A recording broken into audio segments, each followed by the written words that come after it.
Ladies and gentlemen, boys and pearls, welcome to episode 13 of the Bearded Purl Podcast. I'm Caleb. I'm Justin. And this is a podcast about knitting and other crafty shenanigans. You can find us on Ravelry, Instagram, and YouTube as the Bearded Purl. And we want to thank everyone for joining us again this week. And thanks to all of our amazing viewers and subscribers. And if you're new to the podcast, welcome. Welcome. It's been a few weeks. We say that every week. We seem to have like a 2-week track record where we can be it's on like time. 2 weeks, and then 6 months. 6 weeks. Yeah, it's like we went on a Buddhist retreat in Nepal, and you haven't heard from us for 3 months, but we're doing great. It's been it's been busy. I know we say that a lot, but life and work have been in overdrive. Maybe is a good way to say it. Overtime. We've been busy. So what have we been up to? How about we start with the weather? That's always fun. Winter in Wisconsin. We foolishly said 5 weeks ago, oh, we have no snow. Right after we bought a snowblower. We bought a snowblower, which hexes you instantly to then have no snow. But that has changed. And in the last 5 weeks, however long it's been, 5 weeks-ish since we talked to you last, we've had 34 inches of snow, something insane for the season. And extreme cold temperatures. Yeah. I mean, along with most of the country, but... Oh gosh, yes. It's been a little rough. Yeah, so it's been really cold, like really cold. We've had a lot of snow. That takes a lot of time to move around. Especially when you're helping out your neighbors, but new snowblower. We have a shared driveway, so it's 2 thumbs no matter up. how you try and go at it, it's inconvenient just because the way our houses are butted up against the driveway. It's a lot of moving snow around, and not then just moving clearing. It again. Yeah. But things are good at home. We've just been really busy. Work has been really busy. I think we've both spent the better part of the last 2 full weekends working. Working later into the day than normal. Right, which is not normal. We don't normally work right. weekends. So trying to get caught up over the weekend and a lot of really late nights. Long days, late nights. Yeah, Fridays when I usually end a little bit early. Just because I kind of make up time throughout the rest of the week. I think I was on my computer until like 6 o'clock, which is not normal, not typical for a Friday. But and then I think in general something happened to us mid-January. The lull of winter, or maybe the weight of the pandemic. I think everything finally just caught up with us because we had a moment to stop and sit and take a break. And then that break turned into like a realization of all of the stuff that has happened the last year.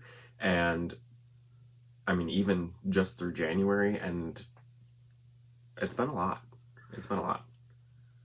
You know that saying, like, I have to keep going because if I stop, I'm out, altogether. I mean, that's not a saying. I'm describing something terribly. But it's exactly what you described. You go and go and go and go. Because if you sit down or, stop in life, sometimes you lose momentum. And I think that's just really what happened to us. We've been chugging away. We had a fairly busy holiday season, even though we weren't traveling. And it's odd to be so busy, but also to have every day feel exactly the same in a lot of ways. And we kind of took a little pause mentally in January, which then turned into like 5 weeks of introspective. We just kind of shut the world down for a minute, and it was wonderful. It was a nice mental break. Wonderful might be a little much, but it felt good. It was needed. It was necessary to just take that break, and this is gonna sound odd, but just like be quiet. Yeah. So there were nights where we would sit down and knit and just silence. And it was good. Which is impressive for us. Yeah. We don't have a great track record of being quiet, but it was nice to just take that break and, be able to dive deeper into our crafts and kind of get lost in some of the projects we were working on and really focus on those. And when we weren't doing that, we were trying to take care of all of our snow and just talking with family and friends and finding that balance of, introversion and extroversion. And self-care. It was, though. It was. We needed some time. I feel like we've been... I would say I am a very extroverted introvert. And I enjoy interaction with people and talking. But, since work has been really busy lately and a lot of stuff that I'm involved with outside of work in local organizations in the area is kind of ramping up right now, it was almost like a 0 to 50 in 2 seconds. So we went from, pandemic, not really doing those in-person interactions, and all of these kind of meetings were more or less phone calls. And now, so we've picked up a couple of in-person things that are safe. And the Zoom calls and the, video calls are really ramping up. And on Friday, I had a committee meeting that I was on, and I didn't turn my camera on. And I said, sorry, everyone, I am just tapped out with the video calls for the week. It's different if it's in person, but when you have to stare at a screen and talk with people over and over and over all day long, it gets to be a lot. It's a lot of overstimulation. And that's a weird segue into I had an eye appointment on Tuesday. That's not a segue at all. And I got glasses. But I told her that I was having some headaches and migraine problems. I'm wrapping it up and tying it in. But the coating on my glasses is a blue light protector, and so I decided to not get that this time. So we'll see if that actually helps or makes it worse. But I feel like I've been getting those headaches from all of these different, the screen time that I can't get away from. Normally I get up and, grab a cup of coffee or just walk up and down the stairs for a few minutes just to get away from my computer, and I haven't been able to do that a lot in the last couple of weeks, and I've noticed that your eyes are just tired. But anyways, all that aside, life is good. It was nice to have a little bit of a kind of quiet, almost retreat of just calm. For those of you who are maybe recovering, I'm going to say recovering, meaning I hope you're recovering from the last week in particular winter weather. I have family in Oklahoma and in Texas. Some were moderately affected. My mom and my brother and his wife in Oklahoma came out pretty unscathed, other than some planned power outages. But my sister and her family in Texas definitely, they currently have mostly no ceiling on the first floor of their house, and their floors are getting ripped up thanks to a pipe bursting and a lot. And I know they're very fortunate, and there's a lot of people still struggling and trying to recover. So if you fall into that category, we hope you're doing well. We're thinking about you, and hang in there. There's a lot going on right now. But we have crafting. We've been busy, not just working, but we really hunkered down and did some stuff over the last few weeks. So do we want to jump in? Sure. Do you want to, why don't we start with this fabulous garment you're wearing? What am I wearing? I am wearing my Ruska sweater that I finished, which is really exciting. So if you follow us on Instagram, you saw that I've been making progress. If you watched our last episode, I can't remember where in the disaster I was. Not disaster, where in the process of the sweater I was. I think I had decided it was too big. The body before you did the ribbing? Yes. So long story short, we'll just jump right in since we're talking about it. This is my finished object here. I love it. Oh, thanks. I also love it. I couldn't be happier with it, and this is going to be my public service announcement for taking advantage of the opportunity. If you're making something for yourself or for someone else, the beauty of it is that you get to make it yours. You get to make it however you want it. If there are things you like or don't like about a pattern and you have the skills or experience, you can make some adjustments. but do it, because that's what makes this fun. It's a handcraft, and it's the opportunity to make something unique that fits you well. So I started this sweater in November, maybe. I think I cast on in November when I bought the kit. I'll get to the details here in a second. I won't go too far down the pattern because I've talked about it quite a bit. But I started the sweater in November. I did a lot of knitting over the holiday, the Christmas and New Year holiday, and was feeling really confident, chugging away. And I was past the sleeve separation. I was 3/4 of the way through the body, and I put it on, and it was huge. It was so big. And it's, you try a garment on as you're knitting it and think about how it fits, and you think, well, let me see how it looks when I separate the sleeves. Let me see how it looks. It never fits quite right on the needles when it's on your body, and so you just have to evaluate along the way. Well, long story short, I was knitting the 48, and you could tell size. It was one of those moments though that as you're knitting it, you're in denial that you have to completely rip it back out. You keep giving it the eyebrow, and you're thinking, it's going to be great. It's going to be great. Yeah. Well, long story short, it was not great. It was way too big. And right now, my chest measures around 43.5 inches. The pattern suggests 2 to 4 inches of positive ease, which is how I landed on the 48, I guess. It's also a very bad decision. I don't know how. Let's say that. No logic applied there, other than I was thinking 2 to 4 inches.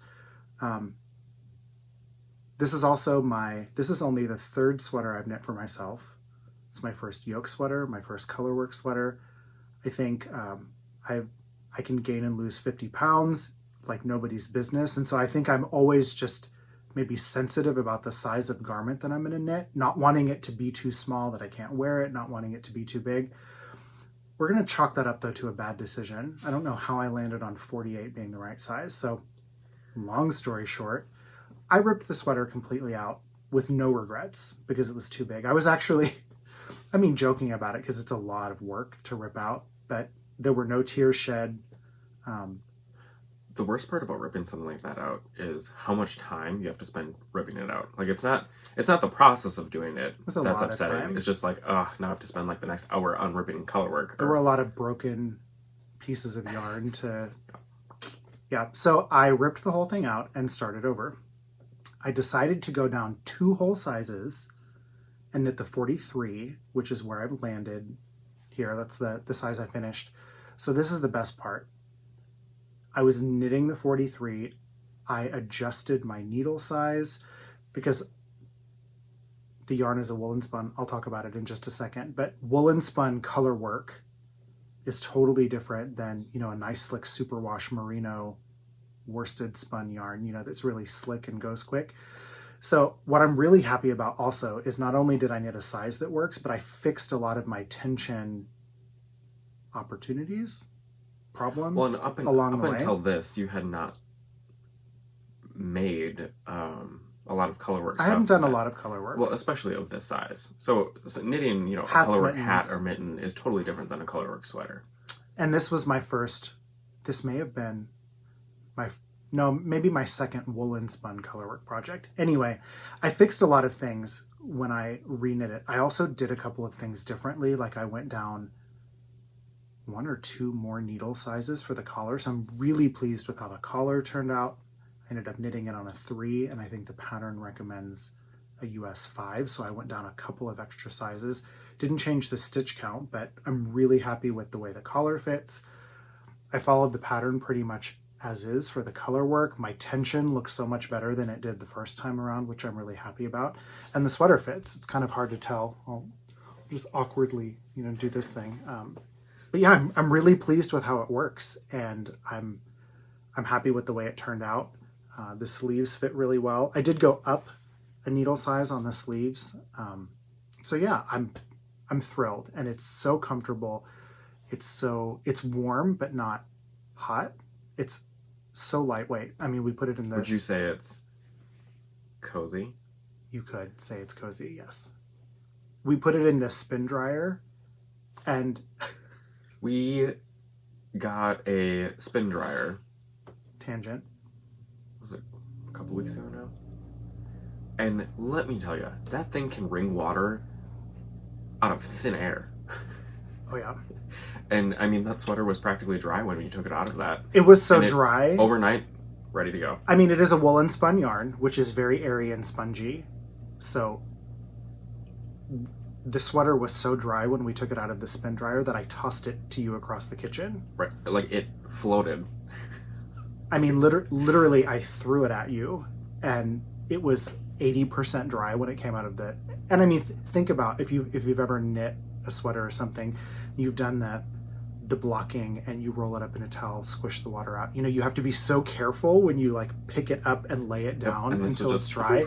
And it was so dry that I literally tossed it to you. So I'm thrilled. I couldn't be happier. A couple of quick things about the pattern.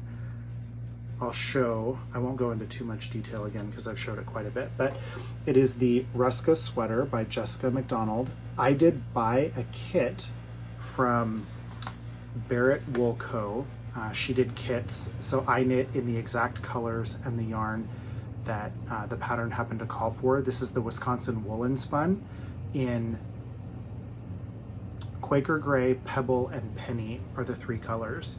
So I bought a kit. I actually have 2 full skeins of the light gray, which I have 2 full skeins left over because I ended up knitting a smaller size, and I think I probably would have had about a skein left anyway.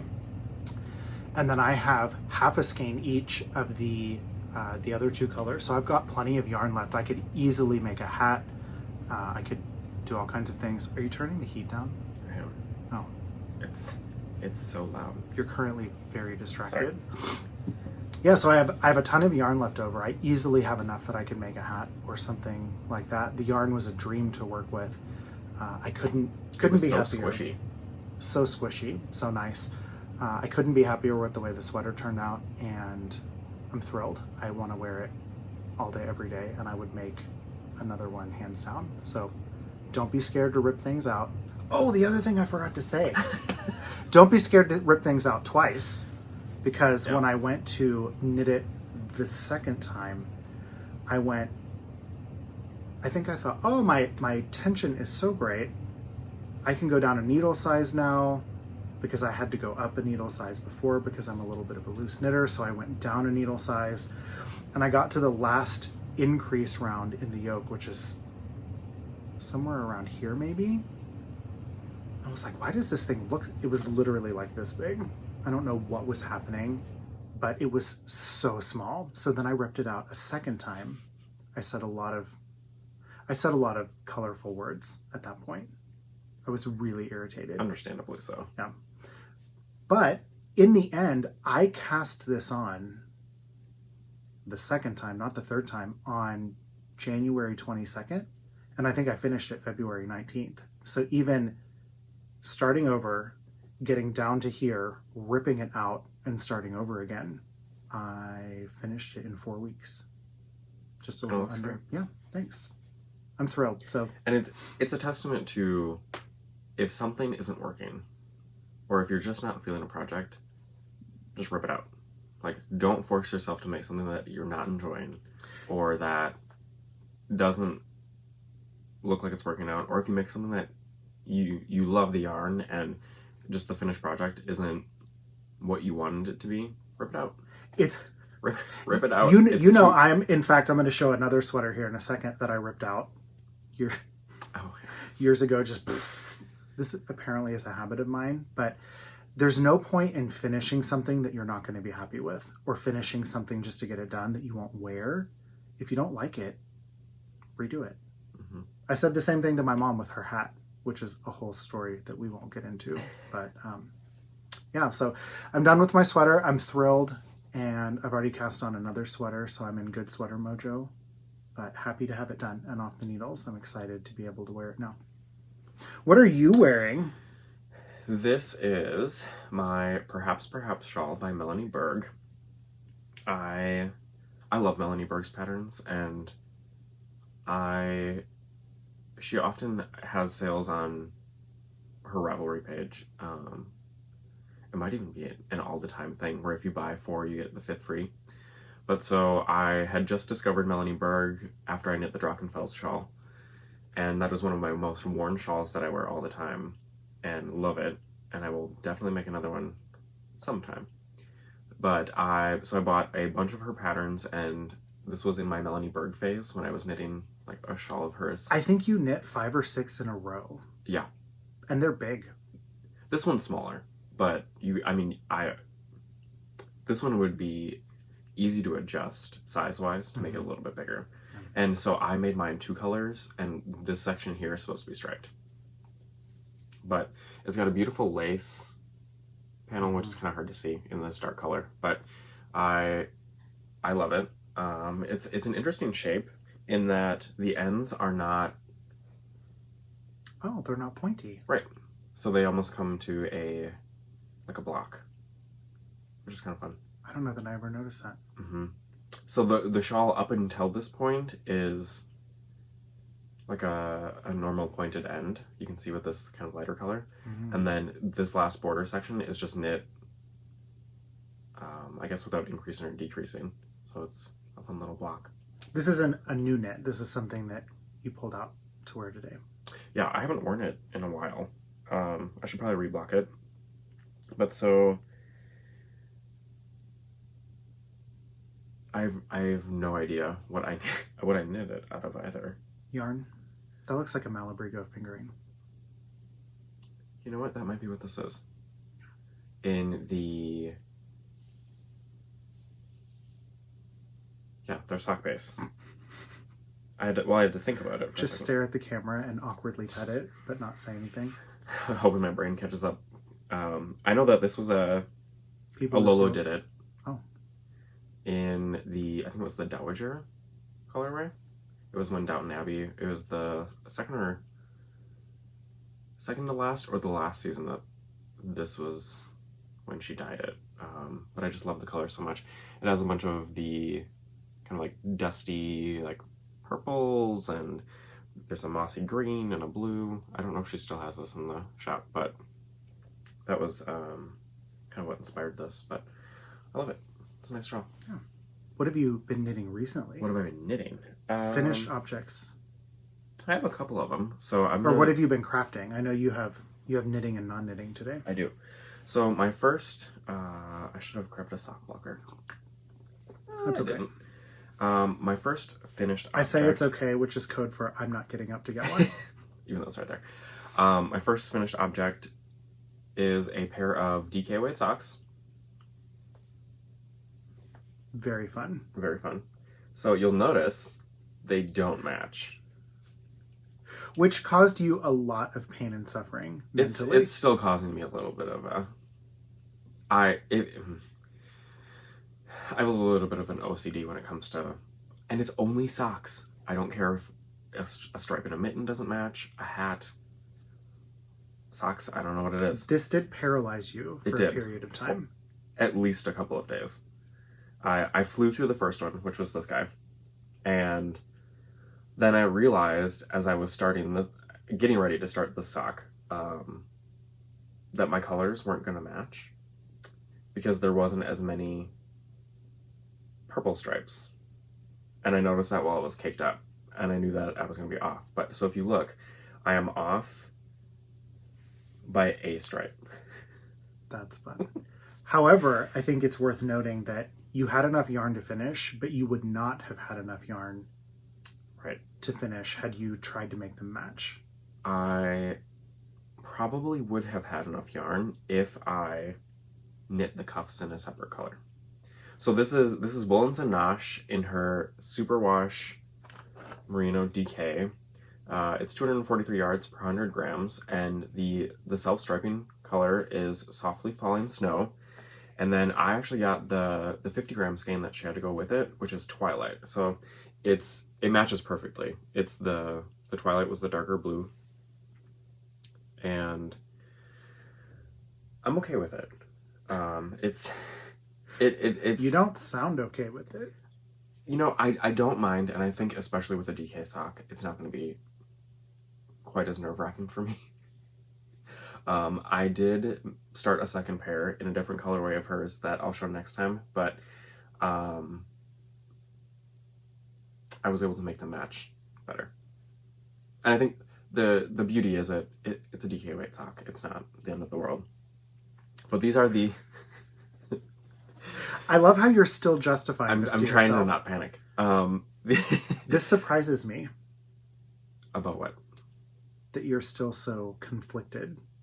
I mean, because I love them. In a lot of ways, them. I am well, I don't know. We're equally neurotic, but usually about totally different things. Well, point in case. And I have recently had a few pairs of socks that have really self-striping, that have really long color repeats, like 15 to 20 colors, and it's not possible to have them match.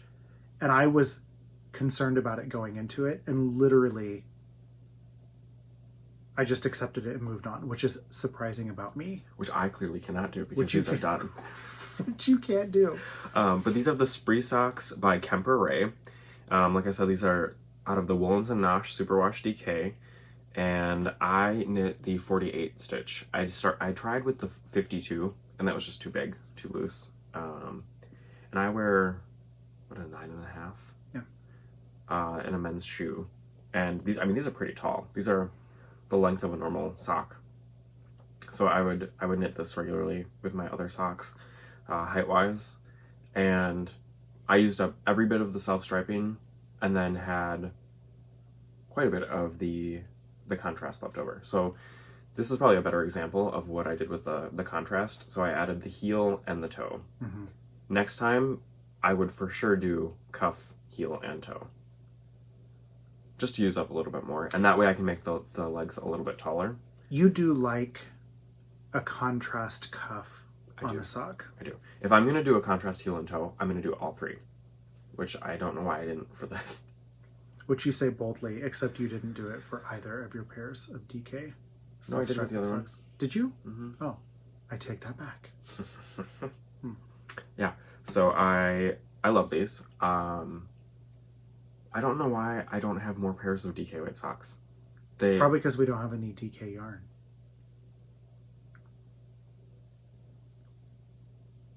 That's a lie.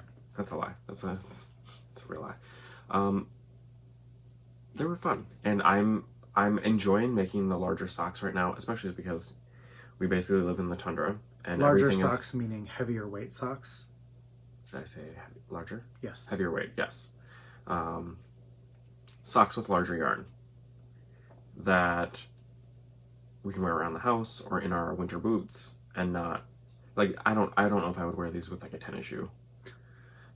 They're a little thick for that. And but, shorts in the summer. I mean, if it ever gets to be summer here. But yeah, so I love them. I won't keep dragging on too much about it, but they're lovely, and this yarn is a dream to knit with. The colors are beautiful. Self-striping DK sock yarn is really great though, because it works for socks. Well, let me go back. Self-striping DK yarn is great because you can use it for socks, you can use it for a hat. And I know Michelle intentionally dyed those really wide stripes so that, it makes a wide stripe on a sock, but if you were to knit a hat with it, you would still have maybe a 3 or 4 row stripe, which is really nice. I've knit a couple of hats out of self-striping fingering weight yarn that, on a sock gauge and circumference, it would give you maybe a 4 row repeat. Right. But then when you knit it in a hat, depending on the hat pattern, sometimes it barely goes around once, and you end up with a lot of micro stripes, which is great if that's what you're going for. Well, and if you're knitting a mitten out of this, I actually bought a second skein because I wanted to make mittens.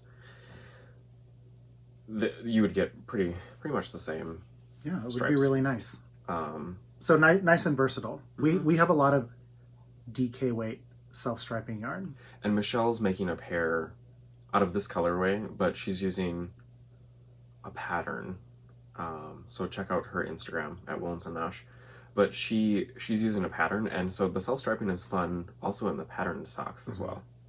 And you wouldn't have to use self-striping DK, but I really am enjoying how they're knitting up. And like I said, I have a second pair on my needles, and then I think I'm going to use another skein that I got to make mittens, stripy mittens. What else are you working on? Do you have enough rope? I have one more finished object. I showed the first mitten last time we were together, but I finished my World's Simplest Mittens by Tin Can Knits. This is a pattern that we've both knit a few times. Mm-hmm. By the way, if you don't use Knit Companion, you should. It's my new favorite thing. I say that, except I can't. Just ignore me. Hold on. Hi, you should use it. And this is my tutorial. I love it. It's really right easy to use. It's so easy to use, I can't do it. So this is the World's Simplest Mitten by Tin Can Knits. It's a free pattern on Ravelry. And I knit these out of the Cascade Eco Alpaca. It's technically a worsted weight yarn, but I talked a little bit last time. If you've not knit with a lot of alpaca, the fiber itself is pretty heavy for what it is. So worsted weight yarn based on weight and yardage, like 100-gram skein, looks like a fingering weight yarn physically if you were to compare it. The fiber itself is heavier. Yeah, the fiber is heavier. You will get the same yardage and weight in a skein, but the yarn itself will not be as thick. Yeah. So this is the Cascade Eco Alpaca, which is, I think it's a 4-ply undyed, which gives it this pretty marled look. And then I held it together with a skein of the Pearl Soho Tussock, which is their mohair silk lace weight. So it created a nice fuzzy, I think you can see the halo on that from the mohair, which is really nice. They came out really great. I'm very happy with how they fit. The Tin Can Knits pattern is really versatile. It's written for fingering, DK, worsted, and chunky yarn, so you have a lot of options for yarn bases.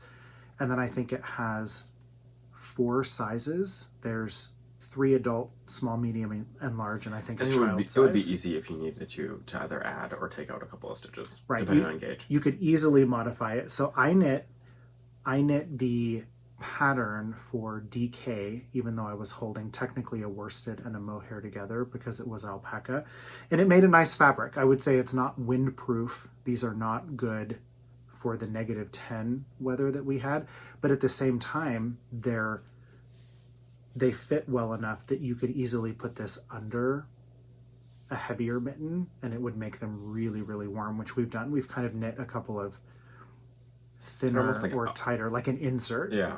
And we've knit a couple of mittens that are a little bit larger that almost ended up being like an outer mitten, and we've lined them with alpaca. Mm-hmm. Or taken mittens that are like this, that are a little bit thinner, that have that mohair or alpaca that we knit together, and then we'll just slip them inside of the other mittens. And then your hands, you look like a snowman. Yeah. You can't move your fingers because there's so much fabric. But you can't do anything, but your fingers are super warm, and you're not going to get cold. So I'm really pleased with how these turned out. In fact, I have another skein of the Cascade. It's not the Eco Alpaca. They have one it's a tiny bit thicker, but I have it in a different... Is it Alpaca Duo? Yes, it's the Alpaca Duo, and it's a two colors of undyed, and it's in a cream and kind of a bluish gray almost, and I think I'm going to use the same mohair. Sorry, the cat is coming down the stairs, and I think she just fell. I think she just tripped and then startled herself for a second. So I think I'm going to use the same mohair held with that yarn, and I may even go down to the fingering weight, stitch count, and needle size to have a really dense mitten that's not bulky. So I'm really, really pleased with how these turned out. They're so soft, and I think they're a nice, maybe a dressier looking mitten, than something that's really bulky and whatnot. So yeah, I'm really pleased with how they turned out. I followed the pattern pretty much exactly. I don't think I made any modifications, intentional or unintentional, and I'm really pleased with the fit. And these were kind of inspired by, Hey Brown Berry, Denise. Nope, Denise is Earth Tones Girl. I always mix them up. And Hey Brownberry, Mars, did a mitten knit along. So I also made mittens. I love those. And so these are the Moonstone mittens. Sweater. Oh, they do. These are the Moonstone Mittens by Nicole Bracey. And I knit these out of the Chelsea Luxe DK in the Sunflower colorway. And that is a 100% superwash merino DK, 225 yards. I love them. It was my first time doing the, I don't even know what you would call this, like stranded stitch pattern. Almost like a tucked stitch, but turned out really fun. Definitely you have to make sure that when you're doing this, because what you do is you slip a stitch with the yarn float. In front. Yep. You have to make sure that that's kind of loose. So what I did is when I would get to those points, I would stretch my stitches out a little bit. And that way, because you're pulling that yarn up, even if it's a little bit on the loose side, it still lays nice and flat once it's finished. Great. So these are not blocked. And I have all of my ends to weave in. Which I was trying to be delicate about and not show. But truth time. Nobody would have known. So you ratted yourself out. I know. I thought I hit it well. But I love it. And I will definitely make another pair. You want to put the other one on, don't you? I do a little bit. Just sit here like this. I think in the next pair, so what I've really loved is when I make mittens and hold a strand of mohair or alpaca with them. It just makes them so much more cozy and warm and, depending on the gauge, a little bit windproof. Because that's really important where we live, is to have windproof mittens. My fingers have... I mean, it's been so bad I've had to put hand warmers inside of mittens to go out and snow blow because it's been so cold. So everything helps. So again, here's the pattern. It's the Moonstone Mittens. The only thing I changed, so I don't know if you can tell, but... Did you knit a longer cuff? I did. I knit a longer cuff, and so I think I did mine 3 inches, which you always want the cuff of a mitten to be nice and long, in my opinion, because you want it to come up the wrist. And, you know, not that this wouldn't, but... I think that's a preference. Right. For me, I like a mitten that really tucks into my jacket. And that, you know, where you have to put your mittens on first and then put your jacket on. It's a process. Slip it on and off. But so I knit a longer cuff by about 1 inch, and then I also knit 3 rows of stockinette before I started the actual pattern in the mitten. Oh, just to give yourself a little more room at the bottom. Yeah. And I knit, I wonder if there's a size. It's been a while. Nope, there is not a size. So it's a one size. Mitten. A pretty comfortable adult. Yes, comfortable. If I were to knit... Mitten for us. And I mean, I have pretty big hands. If I were to knit this again with mohair, I would probably go up a needle size. You think? Not that it would... I like the way they fit, though. Not that... I'm trying to gather my thought as I'm talking. Not that it would be tighter, but I would want the mohair to be fluffier inside my mitten. So the more air that's trapped in your mitten without the mitten having to stretch means they're going to be warmer. So you can see they're pretty fitted. I might maybe. I might not. I probably wouldn't. Have you just talked yourself out of that ridiculous argument you made? It's not ridiculous. It makes sense. I think they fit really well. They fit great. I don't know. I might want them to be a little bit more comfortable, cozy. I don't know. They fit well, but we'll see. So maybe I'll just try and swatch. I don't know. I might be completely making stuff up. But you know, they do keep my fingers closer together. So like if I spread my fingers out, that might be something to consider for next time. But I love them, and I would happily make a pair just as is. I love the texture, the pattern. Yeah, it's really great for a tonal hand dyed. Would be amazing in a speckle, and you could even hold a strand of sock yarn. Sorry, I was pointing to our sock yarn. You can hold, 2 strands of sock yarn together and get a marled mitten or, from the same ball of yarn and do a mitten that way. It would be interesting to see what would happen with that pattern in one of the self-striping DKs. Oh. Because it could pull one color strand up over the stripe block of another, which could be really neat.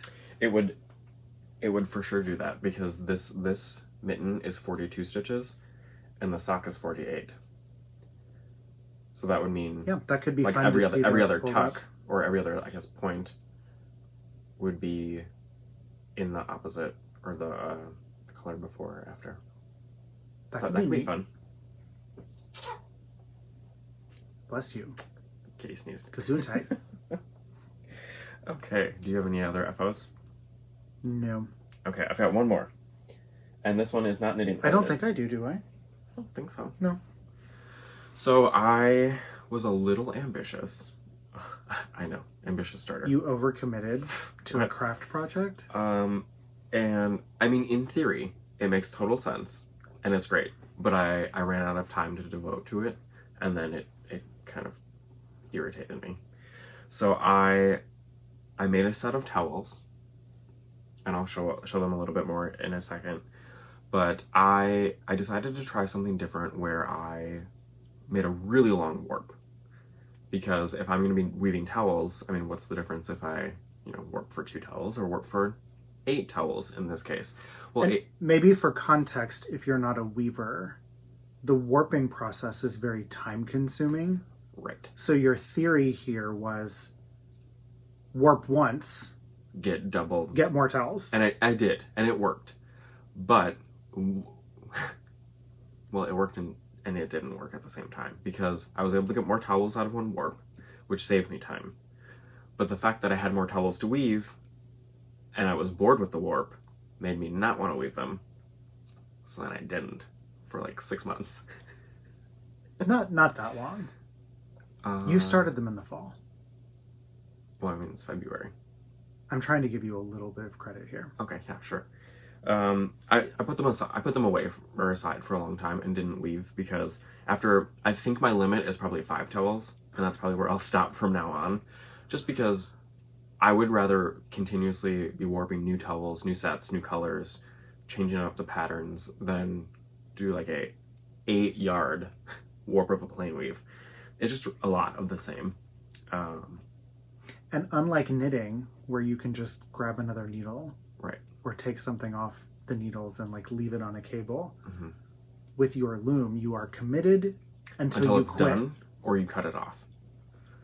And I wasn't gonna deal with taking it off the loom and putting it back on, blah blah blah. But I told myself, while we were going through this kind of like quiet craft period, because I had about half done, so I had 4 towels done, and I had to do 4 more, that I needed to finish these towels before I started anything else, and I did. So I got 8 towels out of my 8-yard warp, and that's with accounting for the kind of extra selvage that you need at the beginning and the end.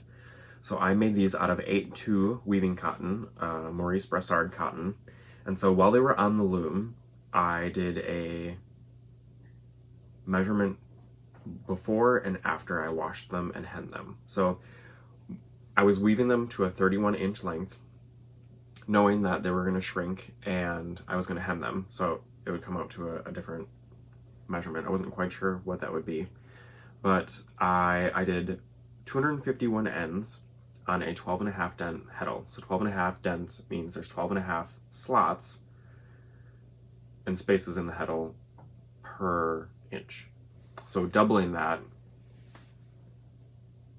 meant I had 126 ends total on my loom.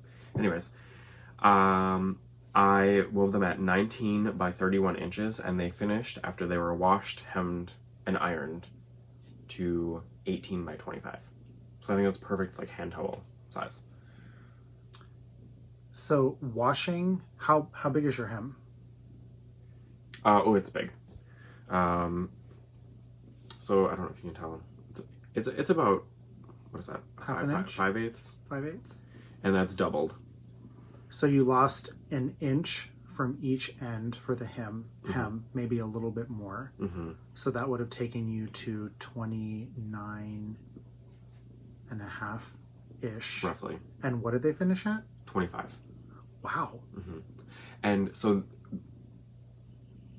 the reason for that is there will be more shrinkage one direction than the other, naturally, because of the tension. So if your warp is under tension and it's under heavy tension, when you take it off the loom, it'll relax and shrink a little bit, and then when you wash it, it'll relax and shrink more. Okay. So these were, they might have actually been 19.5 wide, now that I think about it. And so I did a couple of them plain. So my warp is the stripes this way. Do you want me to hold it? Sure. And I did this one with the kind of burgundy maroon color as my warp in this direction. And I really like the hand of them doubling the warp instead of just having more ends per inch. And it's not the same as like holding your yarn double in knitting, because what you're going for is ends per inch that you have to cross over and under than the gauge of what you're trying to go over and under. So it's not adding thickness, it's adding ends this way. Does that make sense? Kind of. So whereas in knitting, you can hold 2 strands of yarn together to get a gauge of yarn, I'm not trying to get a gauge of anything here. I'm trying to add ends per inch to get a denser fabric. More over-unders. Correct. Yep. So there's that one of the burgundy. And then this was also really time consuming, but I love it. And I would make a whole set of towels just out of this. But so this is a plaid. It's beautiful. And now, I could be wrong, but I believe a traditional plaid is where you duplicate or replicate the warp layout in your weft. Right words, wrong hand. Well, the warp layout in your weft. Yes. I meant like as you're weaving in this direction. So I started with the gray down here and then just kind of repeated the same pattern all the way up. But I love the way that those turn out. And what's the background? What color is it? All the colors? It's all the colors. Okay. So as you look, like this was the gray background. Oh yeah. Then the orange, then the dark gray. So this might have been my first one because I didn't follow the right pattern set colors. You just invented something. I did. So this is the right one. Yep. You'll see I started with the orange and then the burgundy and then the gray. So I started to follow. Okay. It's beautiful. But I love it. And now the way to tell if your weaving is balanced is if you have the same number of weft threads as warp and your I guess intersections are squares or rectangles. It would really be a square. But because I had the doubled warp and not the doubled weft, my weave was unbalanced, which means it took me more warp threads to get the same thickness as more weft threads. Thank you. As it took to get my warp. It's complicated, but thank you for coming to your TED Talk. But I love it. I love the way that these turned out. So I have 2 of those. I have the burgundy one. I did 2 in the white background. You know what's funny? In the first set of towels you made, the ones with the white or the lighter backgrounds were my favorite. This is the light gray. In this set, the ones with the white backgrounds, which I would have told you to make more of, are not my favorite. Right. I actually prefer the darker colors. This is with the orange as the background. Which is beautiful. So it's hard to tell as I'm showing them individually, but as I'm holding them up together, hold the white ones up, you can see what the different background color does. So this one is white. This one's orange, and this one's gray. The gray is beautiful. So it really does add a different... And this is the dark gray. Mm-hmm. So it's fun to add a different... The darker ones are definitely my favorite in this particular set. And I think it's because these colors are so much darker. In my other set of towels, the colors were a little bit brighter, and there was a lot of white in the other set. But in this set, there's a lot of color. Are you happy with your dimensions of the towels? Yes. I think these are really good. So this is it folded in quarters. Mm-hmm. And I think as this is hanging on, a towel rack or even folding it and laying it in the kitchen drawer, I think that's a great size. Yeah, it's beautiful. We've been using them. We have one out all the time since you made the first set. Because it shrunk so much lengthwise, I would debate about adding another inch or two. Oh, okay. But I think this is perfect. I really like this size. They're a very generous size, especially width-wise. But it's a pretty typical kind of tea towel, dish towel size to have it at 18 by 24-ish, 18 by 22. And mine, like I said, finished 18 by 25. So I mean that's a good size towel. Mm-hmm. They're great. They dry dishes well. Mm-hmm. They dry hands well. These have been washed once, so they went through their initial kind of shrink. Before I would give them away or use them, I mean I would probably use them now, but before I would give them away to someone, I would probably wash them again. Just usually it takes like 2 or 3 washes to get the fabric shrunk and fold, or kind of like in knitting where the fibers bloom. But yeah, I think they did really well. I think they're beautiful. So that is my other finished project. What are you going to weave next? I'm going to do more towels. Because I'm a glutton for punishment. It's also really fun, and I love them. And I am all for making practical items. And I love the towels. I don't know what it is about a hand-woven towel. And the process of it is extremely relaxing, and it's a lot of fun. I will probably warp for 4 towels this time. Just because I have a lot of ideas, and I want to be able to get through the warps fast enough to make them in the time. And try new things. Yes. So these are all plain weaves, which means it's just over, under, over, under. And then under, over, under, over. I want to try in my next set of towels to do some texture in the... Oh, can you do that? Mm-hmm. So I have a rigid heddle loom, and the way you do that is with pickup sticks or another heddle. And so it's all about how you lift the warp up and down. And so I might try and do a textured stitch, like a twill or something fun. And so we'll see. I refuse to commit any brain power or invest anything emotionally into the idea of weaving. I'm so happy that you're enjoying it. I love it. I want to stay away from it. I do not need any more hobbies. Well, and now that I'm done with all of these, I'm less resentful against the 8-yard warp. But I mean, that's 246 inches of fabric. That's a lot. That's a lot. It was very long. I mean, it stretched from our dining room all the way to the living room. It's a lot. A potentially dangerous question for me, since I bought you the loom, and we had no idea what we were and my getting birthday's into. coming up? Not happening. Dang it. I refuse. The world can hear me make this statement publicly because I make it privately all the time. I refuse to buy you more craft things because you buy yourself craft things continuously. Yeah. I couldn't keep up, let alone compete. You don't need my help investing in hobbies. No. So my question is, I bought you you knew you were getting it. It wasn't a surprise because I needed to figure out what to get you. Right. Are you pleased with the rigid heddle loom and stand? I know we went with wider than the standard 24, or I think even 18 for a rigid heddle loom. It's big. We got a big rigid heddle, and they come in two larger sizes. Right. So are you pleased with the setup you have? Can you do what you want to do with it? Yeah. So that's one thing I would say about weaving is before you get invested... Once you do it, you're gone. Is that like a leaving joke? Mm-hmm. Yeah. Oh, God. Before you get invested into it or buy something, try and see if there's a local guild, or none of which you did. No, but I also knew what I wanted to do. True. And like I have used a loom before. That's fair. Yes, you were not totally right. I wasn't totally fresh out the gate here.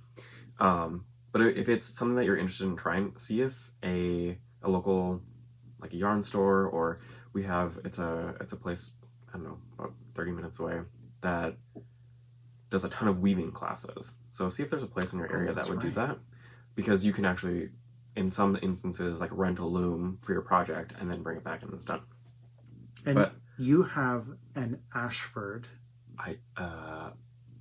Yes, I have an Ashford rigid heddle, and I think mine is the 20. I don't remember what length. I think it comes in like 24, 25 inches, 24 inches. I think it's 16, 24, 32, and 48, or 36 and 48. I cannot imagine. That's big. That's big to do on a rigid heddle. A 48-inch rigid heddle. That's a lot. That's a commitment. But I would say decide what you want to get out of it, because that, I mean, it's not like in knitting where you buy a set of needles and you can do a whole bunch of stuff with it. You're kind of limited to the width of whatever your loom is. You can't go wider. There's ways to get around it, but it's just way more complicated to me than I've got time to invest. So like you can do a double weave where you're weaving on, I don't know, 24 inches, and then you open it up and it's actually 48. I'm not interested in doing that. But so you have purchased a new heddle. Oh, a couple of them. Mm-hmm. And you bought a warping... It's a warping bar. Thank you. I knew it wasn't a warping board. It's not a warping board or a warping mill. So warping mill and warping board have pegs in designated areas, and that, like when you're doing your warp, which is wrapping, you know, your threads and yarn or whatever around those pegs to get the length that you want so that the tension's even, the warping board is a little bit different in that it's a, like my loom came with one peg that you can attach to a table. Well, that's a lot to wrap around that one peg, and then your tension is a little bit off. Everything is coming into the V-shape. You have to go from the outside into that peg. Right. So as you're wrapping it around, it's coming around the singular peg. Whereas my board is, I think it's as wide as the loom. Yeah. I think it might even be wider. A little bit wider. But there's probably 40 or 50 pegs on that are removable on that board. And so you warp and you kind of lay it out evenly. So I think I had about somewhere between 8 and 10 wraps per peg.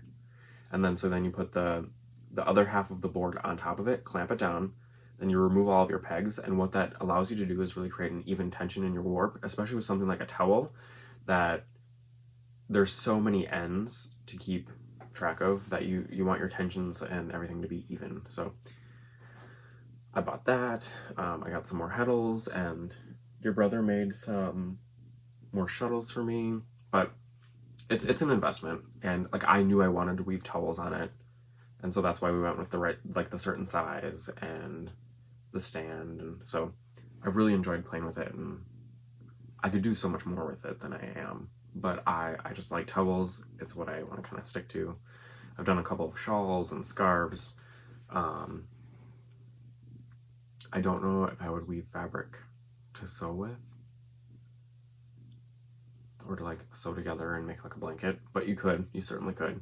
The trick with that is you want to make sure that your warp tensions are the same, and sometimes it's tricky to get that even so that it doesn't pucker too much. But yeah, so I have the towels, not to fall on that rabbit hole, but really love it, and I will probably do some sort of kind of show and tell, talk through tutorial video on how I choose the different colors for a warp, setting up the warp, maybe like talking through the whole process, and then weaving and finishing. So that should be fun. Warping is a commitment. It is, because so that 8 yards at 251 ends, that means I had to walk back and forth 251 times at 8 yards a crack, and it took me like, I don't know, 3 hours Because then once you have that step finished, then you need to go through and wind it back on to your loom and make sure that the tensions are right and set it up. And so warping is probably what takes the longest, and it takes the most commitment in weaving. And well, you kind of can't stop easily once you start, because it is at least in this last case, it's like a 30-foot hazard in the house. Yeah. I mean, if you were doing something small and had a dedicated space, you could probably pause in the middle of it. Or if you had a warping board that you were then transferring the warp onto something, that's a little bit different. But I direct warp to my loom, which means that I don't go around like a warping board or a mill and then transfer it over. I go straight to my loom. Sounds terrible. Sounds tricky. I don't know. It's like 6 of one, half I'm dozen of the I'm other. staying far away. But yeah, it's really great, and I've enjoyed that. So I'll kind of do a little tutorial on the process of it and what that's like for some of you that are interested in learning a little bit more about weaving and the rigid heddle and making your own towels. So that's all that I've got for finished objects. What are you working on? What am I working on? Great question. I have 2 things on the needles. I have a cat very precariously perched on my lap today. Hold on. Thank you. I got the one I finished. So this is, I guess, technically a hoe, not a Faux. Or a whip. Yeah, I was thinking whip. But this is a sock that I finished. This is the... sorry, I had a total brain freeze there. It's just a plain stockinette sock, but this is on Woolens and Nosh yarn. This is a self-striping yarn. The colorway is called Swizzle, and this is on Michelle's 75-25 Corriedale nylon base, which I really love. I've forgotten, I didn't bother to count, but one repeat, if you can see it, where I started here, goes all the way down to here. So a lot of stripes. That's a lot of colors. That's a lot of colors, including the white, which I loved.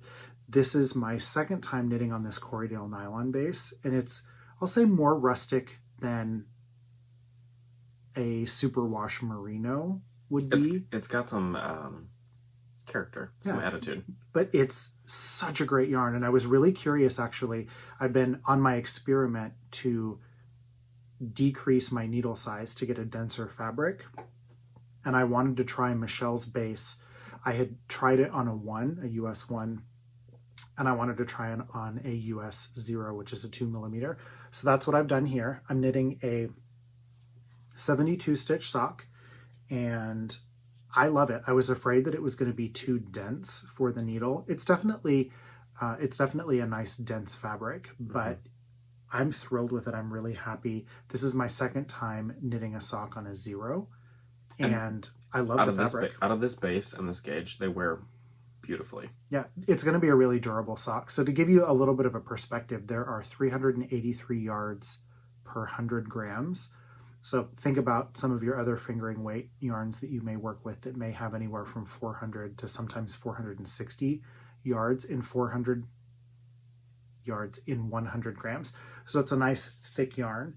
I'll say the one lesson that I've learned knitting as I've gone down. So I used to knit socks on a US 2, which is what, a 2.75.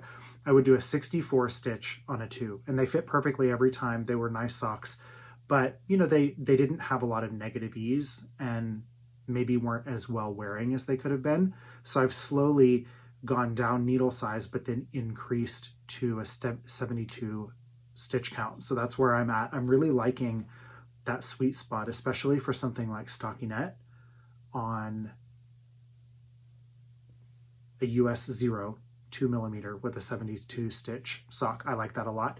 Now the slip stitch pattern that I typically do would not work on a 0 with 72 stitches. You'd have to go with either more stitches or go back up to maybe a 1, because the slip stitches pull the fabric a little bit tighter and it would make something too tight. I wouldn't care for that at all, but I'm really liking it for stockinette and maybe a pattern that might have something that wouldn't decrease the circumference of the fabric. So I finished my first one. I'm actually to the heel flap on my second one. I won't grab it out of the bag right now, but I'm really loving it. I did make a tutorial. We had some requests for people asking about the heel flap that I like to use, which has the garter edge on it. I guess I should show it this way. So it has the garter edge. So I made a video last weekend showing how I pick up those stitches and then close the corner between the heel flap and the gusset. And there were a lot of fun comments. Sounds like a lot of people were interested to try it out. So thank you for the comments. If there's ever anything like that we're doing, or a technique that we talk about that you're interested in seeing a video like that, let us know. Reach out via Instagram or leave a comment down below and say what you would like to see, and we're more than happy to do a video for it. We're happy to do it. In fact, especially now that we're kind of getting the hang of the video. Yeah. In fact, yesterday we had a lot of other requests, just asking about favorite techniques for socks. So I thought I would make, it's not so much a tutorial on how to knit a sock, but I'm showing, that last video was my favorite heel flap, or how to pick up the stitches and close the corner. So I recorded a video yesterday morning when I cast on the second sock, showing how I like to cast on, and the cast on I prefer for my cuff down socks. So I recorded a video yesterday that will get posted, and talked a little bit about getting started with Magic Loop, if that's new to you. And then the next video that I want to make, I don't think I'll get it done today, but I wanted to show the heel flap itself, how I knit the heel flap. So this would be 2 steps before the first video that I made. But it's been a lot of fun. And then we've also had some requests to make a video for the afterthought heel that has the mini gusset. So that's on the list too. We'll get those. So really, there are more videos of our favorite tips, tricks, and techniques that we would like to share, and you can apply them to any sock. So right. I think I mentioned in the video I recorded yesterday, you can take these elements. So I'm not so much showing you how to knit a sock beginning to end, but rather talking about some of the techniques that I like and why, and I apply them to all of the socks that I make. And if you've got a favorite pattern that you're looking to, maybe change up the heel flap a little bit, or the toe, or the cast on, like that's how you would kind of seam these different pieces together. Which is exactly what I do. I've Frankensteined my favorite things together. You could certainly knit the sock by watching the videos start to finish. Yeah. But it's more or less, how do you incorporate this technique into your own sock that you're knitting already, or like a pattern that you like, that you want to try this on. It's it's more like a fun kind of like how we do things, and if you're curious, like, this is what we do and how we do it and why we like it. So it'll always be accompanied with like why we do this and what we like about it that's different from other techniques. I have one more work in progress. Do you have anything? I do. I cast on last night, and I've had this yarn in my stash for a long time. At least like 4 years. Wow. Because it was when I said it was a long time, but in retrospect, it's not a ton. But for yarn purposes, it is. Because it was while I was still working at the yarn store. But it is Brooklyn tweed in the quarry, and the colorway is obsidian. And I am knitting, I don't have the pattern up right now, just because there's not a ton to show, but it is the Tamarack for Him cardigan. And it's gonna be really hard to see out of this dark yarn. You have a cat on your lap now? I do. She crawled into my lap. But it's a textured moss stitch. And the cardigan is a super kind of basic wardrobe staple. I really, really wanted to make this for a long time, and finally decided to bite the bullet. And I talked to Amy Beth yesterday, the fat squirrel, about how this yarn wears. And I don't have troubles knitting with Brooklyn tweed yarns.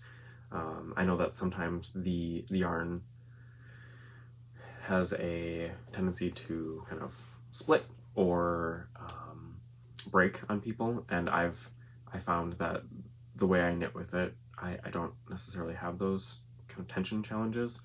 But it is a very delicate yarn before it's washed and blocked. And it's a woolen spun single.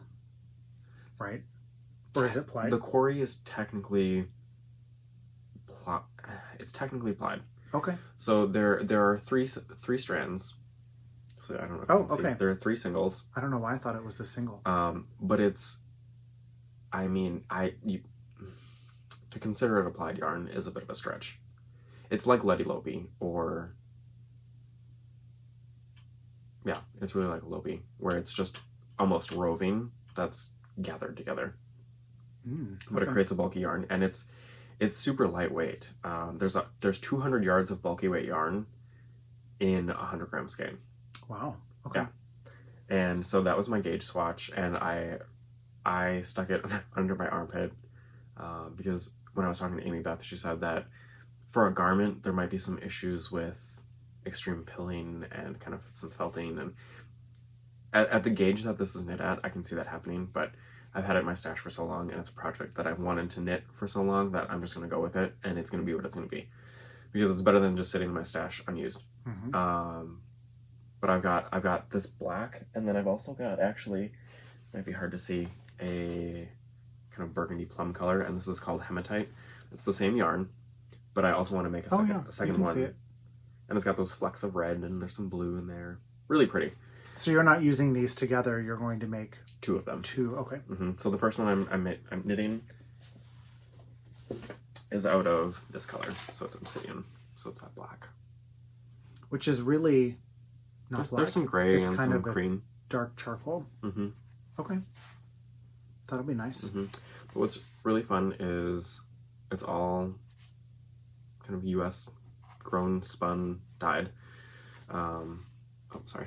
I was trying to read the tag. But it's a Columbia Tar Heel wool. So very springy, very squishy, super light and fluffy. And all I've got on the sweater so far is just the bottom ribbing. So that's not very exciting. So I'll wait and show everything a little bit more next time. But it's definitely a little bit harder on the hands because you have to tension it so much differently, and it's just very rustic. It doesn't just flow through the hands like a thinner yarn or a slippery yarn. But I love it. I love the texture. I love the way it feels. I like it in the finished garments. I've made a sweater, 2 sweaters out of Brooklyn tweed, and I just love the way that it knits up. So that's what I'm working on. What about you? I have one more project on the needles. I have to show this bag, by the way. I don't know why it makes me laugh. I made this bag a couple of years ago out of a pair of jeans. And for some reason, every time I look at it, all I can see is a denim skirt. Like jorts? Like a jean jacket? No, when I look at this, all I think about is a sweater, an ankle-length denim dress, and white socks and keds. No, white socks, keds. Anyway, I just had to... Like a very crunchy granola, like long braid of hair. Actually, I'm going to set this down here. Yeah, I think all kinds of things. So it entertains me. Wear your ankle-length denim dresses for sure, but that's what I think of here, and it makes me laugh. And these were out of jeans that, every once in a while you wear a hole through a certain part. Oh yeah. Yep. Anyway. Repurpose. Upcycled. So I cast on, I'm a glutton for punishment with the sweaters. I know I'm supposed to be knitting a Montrealer, which that's right. I am avoiding doing at the moment because I still haven't picked out a main color. I have my stripe color, and I think I'm going to task you with making yarn for me, but I'm avoiding the Montrealer because I don't actually have yarn for it yet. I have part of the yarn. So I cast on a flax sweater, which is a 10... What are you doing? You're in my business. What's happening? This is a sweater pattern I know many of you will have seen before. Let me show it to you here. This is actually... It's a nice picture of the sweater, but you may not be able to see. It's a stockinette sweater. It's a raglan top-down design. And then on the top of each sleeve... It was the sweater I was wearing this. Yeah, you were wearing it last time. On the top of the sleeve, from the shoulder down, it has a garter stitch accent. I bought the yarn for this, so I'm knitting it out of Dovestone DK, which is by Bahram U, and I'm holding 2 yarns together. So this is the one color that I'm starting with. This is, I think it's a 2-ply DK yarn. It's 100% British wool, and I love the color. The color is called Brass Band. This was my main color. And I don't know if you can get that anymore. I don't know, maybe not. So this is also, I say, fairly deep stash. I got it at our local yarn store. You probably got that a year before I got this yarn. Yeah, I bought this at our local yarn store while you were still working there in Milwaukee. The shop isn't open anymore. But I bought it with the goal to knit a flax. Mm-hmm. And I started knitting it, and I had 2 problems. Number one, it's a DK. The pattern is written for worsted. And I had to adjust my needle size by at least 2 needles, and I still couldn't get gauge when I was knitting it originally. I don't know what was happening. Also, I was knitting 1,000 miles an hour. I think we were watching Downton Abbey or something, and I wasn't paying attention at all. And I dropped like 10 stitches along the way. In random places. And I kept finding them, you know, when you drop a stitch and you don't notice it, and then the next row you just knit over the top of it. I kept finding those all throughout the sweater. And so I had separated for the sleeves. I was halfway down the front of the sweater.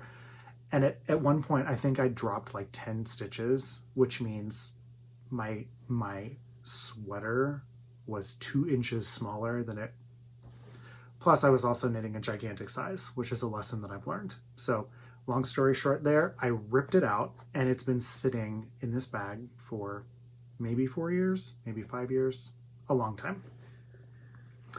So I'm holding my Dovestone DK with this beautiful mohair silk from Aves Fiberworks, and this is in the colorway Owl Sienna. So I decided I would pair the brass band with something that was a little bit different. I really liked this color.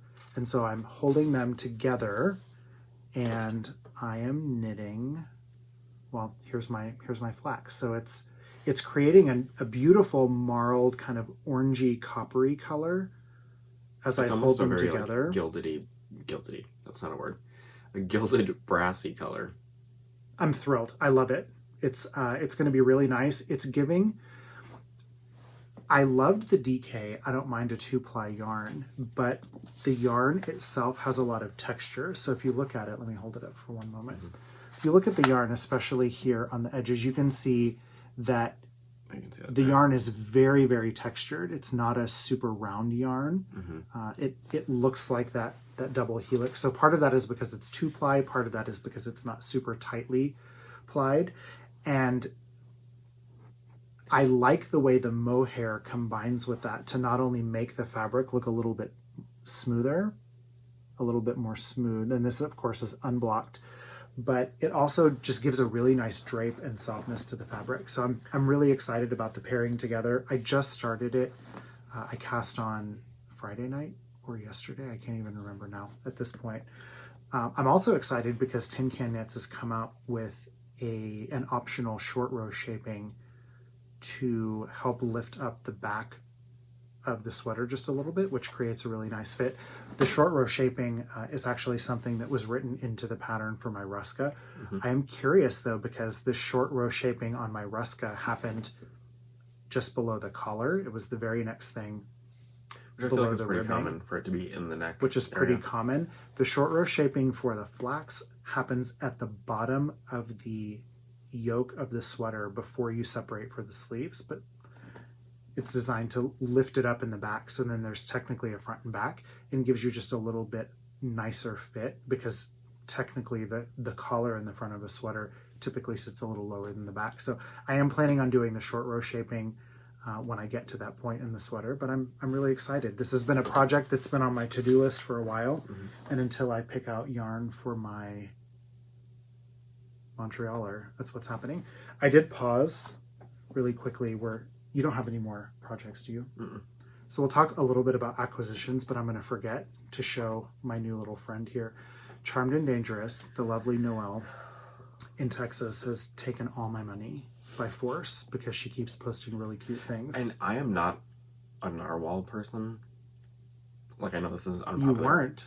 I'm right. But you are now. I know this is an unpopular opinion, but I don't like the movie Elf, especially the narwhal portion, because I think it's just, I don't know.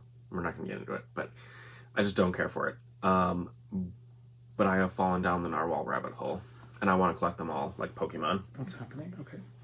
So this is my new little friend, my new narwhal from Noelle. This is, I think I have, so I showed a Yeti last time that I got from her. That's where this started, was the Yeti trap. And then I bought 2 narwhals. This is one. His name is Nigel Hornberry, because I love a pun. And I also bought this is a gentleman narwhal, I have decided. And I have a lady narwhal who is very lovely. And what is her name? I've already forgotten. Was it Nancy? No, her name is Narissa. Narissa Bose-Leon. Right. Yes, so I have Narissa and Nigel, my narwhal, and I have already ordered another one for you that you were not able to get, and a Sasquatch. And a Baby Yoda, and I don't even like Star Wars, so I'm... Oh, I didn't know you got Yoda. She does so many different themed, like, updates. But she has, like, a narwhal in each update, and they're all themed. Like, she had a little... They're real cute. I don't know if there's... I don't have a picture of it. You have a Valentine's one? I have a Valentine's one. There was, like, a bee and honey themed narwhal. Mm-hmm. So cute. Like, the narwhal itself was, like, glittery gold. And then I had, like, a little honeycomb belly, and, I mean, adorable. She had Christmas ones that were gingerbread, and they had a peppermint stick. Horn? I did twist, but it's like a twisted, like, candy cane horn. Very cool. Really cute. So we have a couple of other acquisitions. We're done talking about knitting or weaving. Yeah. Should we quickly wrap up with... Let's do it. Where we've been spending our money? I'll let you go first. So I missed out on the first monthly club. So spoiler alert, if you have not received yours yet, which you should have because this came a couple weeks ago. But the Murray & Co. Wool Goods Sarah is doing a kind of monthly, like, surprise sock club. And so the one for February was Bridgerton themed, but she also kind of partnered with her mom. She did partner, she didn't kind of, and did a candle. So I'm going to show off both of those. So again, spoiler alert, you've been warned. If you don't want to see it, it's been real. This is I Burn For You, and it is on her Sparkle Sock base, which is Superwash Merino Nylon, 75/25 Stellina. So there's 438 yards per 100 grams, and then there's a little 87-yard mini. But this is the color. Very pretty. It is lovely. With that red. I like that warm gold with the red and the pink in it. It's nice. It coordinates beautifully. It's very Bridgerton-esque. But so there, it came with that, and then it came with a candle, which I don't remember the scent of, but it smells wonderful. I'm a sucker for a candle. It smells good. It smells good. But yeah, so that was fun. So that came in the mail. And then my other acquisition that I've kind of shown is I got a couple of sets. So Michelle, Woolens and Nash, had an update a few weeks ago with a lot of the self-stripping DK, and I think she's going to get ready to have some more. But I bought another set. So this one is Ski Bum, and the kind of coordinating 50-gram skein is black. You can choose any of the colors that she has available, but I just decided to go with the black. But it totally reminds me of like a neon like ski jacket. It's very cool. It's I very didn't fun. bring mine out, but I actually ordered one of those also to knit a hat with.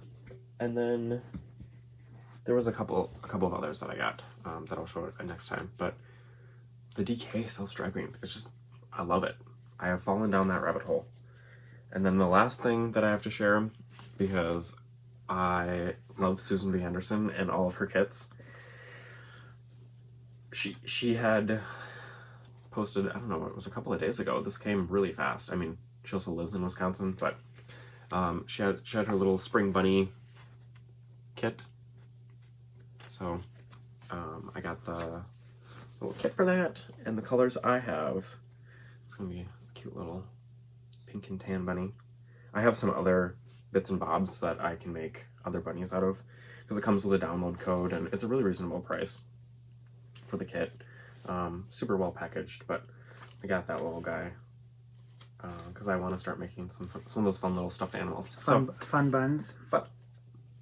Funny bunny. And that is all.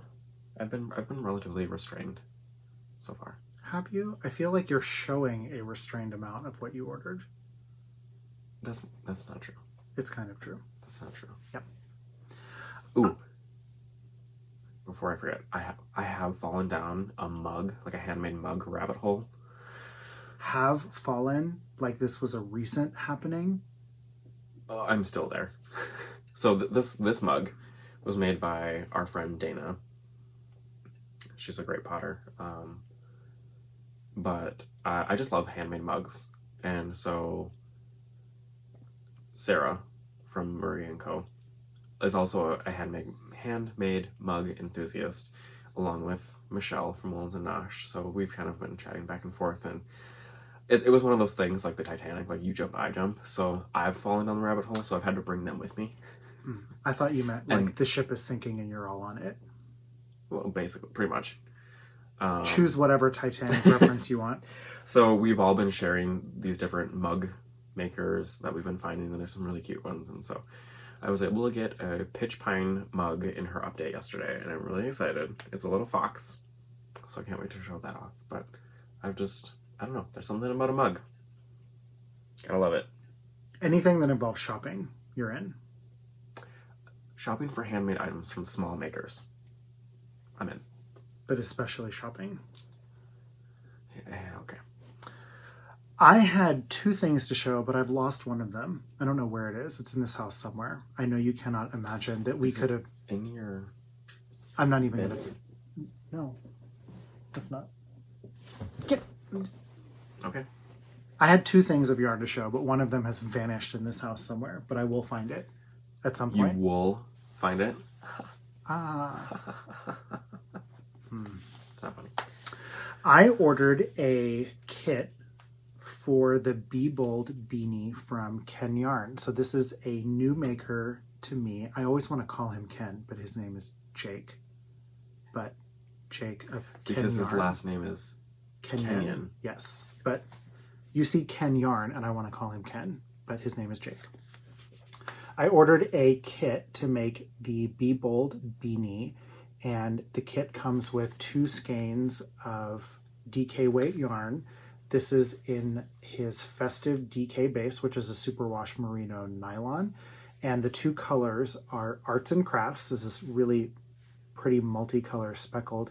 And then the black is Pitch. So all of the kits included these 2 yarns. And the pattern that comes with the kit has both of these held together, which creates a pretty marl that, of course, has the black and then the speckled yarn. And then there was a choice of pom-pom colors. They were all really bright neon colors. I was kind of hoping to get the purple, but the purple was sold out. But I got lime green instead. And I need more hats because I have no hair. And it is still winter for several more months. Plus, who doesn't need a hat? So I'm very excited to have gotten this. It will be a future cast on. I resisted the temptation to cast it on because I wanted to finish my sock and get started on my sweater. But this is an upcoming project and I'm really excited. And Jake was so sweet. I lost the pattern. I distinctly remember it arriving in my inbox when I ordered, and I can't find it anywhere. And I reached out to him and he was really kind and sent me another copy of the pattern and said, I'll buy it if I need to, but I know I saw it. So anyway, I'm excited to try a new maker, a new dyer, and I always love hats. And I don't knit with too many neon colors. Socks, yes, but sweaters, hats, sometimes shawls, maybe. So I'm excited to have something a little bit different, and I like the idea of creating a marl with the DK, so I'm excited to cast that on. And that's it. I will show my other yarn maybe next time if I find it. It's around here somewhere. I can't wait to see where it is. It could be anywhere. Yeah, that one will baffle me. I thought I knew which bin had the new stuff in it, but new stuff is kind of not actually that helpful either, because there's a lot of new stuff. Right. So that's it. That's what we got. So yeah, it's been another lovely afternoon or morning, whenever you're watching this. We've enjoyed kind of getting back into it after our little sabbatical. Glad to be back. We might see you again in 2 weeks. We'll see you again soon. How about that? We'll promise to be soon. And we have a lot of fun and exciting things kind of in the works, which has also been taking our time right now. Yes. But we'll be happy to share those soon, and hope you all have a wonderful week or two until we see you again. Be well, craft on, and thanks for joining us.